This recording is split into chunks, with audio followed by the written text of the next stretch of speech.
ఆయన 10 ఏళ్ల పాలనలో ముఖ్యంగా చాలా అవినీతిని చూపిస్తూ ఉన్నారు, పోర్ట్రేట్ అవుతా ఉన్నాయి. మరి అందులో మరి ముఖ్యంగా ప్రజెంట్ సిచ్యువేషన్లో అయితే కాళేశ్వరం చాలా హాట్ టాపిక్గా మారిపోయింది.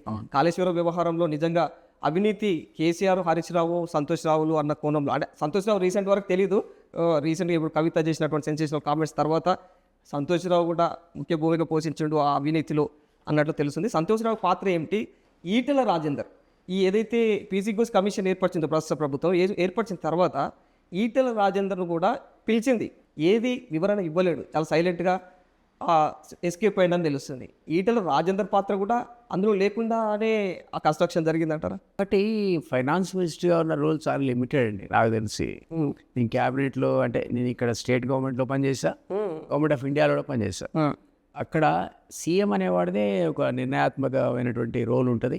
తర్వాత ఇరిగేషన్ మినిస్టర్ డెసిషన్స్ ఉంటాయి. ఫైనాన్స్ మినిస్టర్ ఏముంది, మీకు ఇంత బిల్లు ఉంది, 10,000 కోట్లు పంపు అంటే పంపాల్సిందే తప్ప అంతే.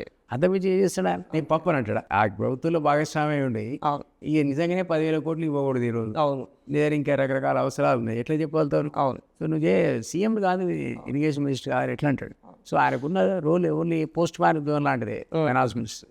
క్రియాశీలకమైనటువంటి భూమికి పోసిన వాళ్ళు only irrigation minister, chief minister. ఈ ఇద్దరికి అవినీతికి 100% అవకాశం ఉందని అయితే నేను అనుకుంటా. ఇంతమంది అధికారులను విచారించి, ఇంతమంది మంత్రులు విచారించి ఆఖరికి నిర్ధారణకు వచ్చి పైదాకా వరకు ఎంత డబ్బులు పంచుకొని ఉండాలి.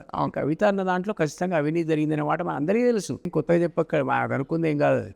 జస్టిస్ ఘోష్ కమిషన్ ఈరోజు అవినీతి జరిగిందంటే మా నాన్న కాదు వీళ్ళు అంటుందా? అవును, నేను తప్పు అంటున్నా. ఎవరైతే ఆ స్థానంలో ముఖ్యమంత్రి స్థానం ద్వారా అతనికి తెలియకుండా ఏం జరగడానికి వీల్లేదు. తెలియకుండా ఉంటే నువ్వు అసమర్థుడి కింద లెక్క. నీదే బాధ్యత వీళ్ళందరిది.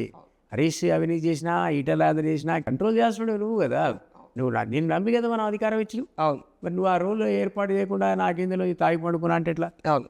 సో అది కరెక్ట్ కాదంటున్నాను. అది ఆమె కడిగేయడానికి వీలు లేదు, అది సాధ్యపడదు. రేపు సిబిఐ ఎంక్వైరీ చేసినా కూడా మనకు అర్థమవుతుంది. పేపర్లో రాసినాయి కదా, కర్త కర్మ క్రియ మొత్తం కేసీఆర్.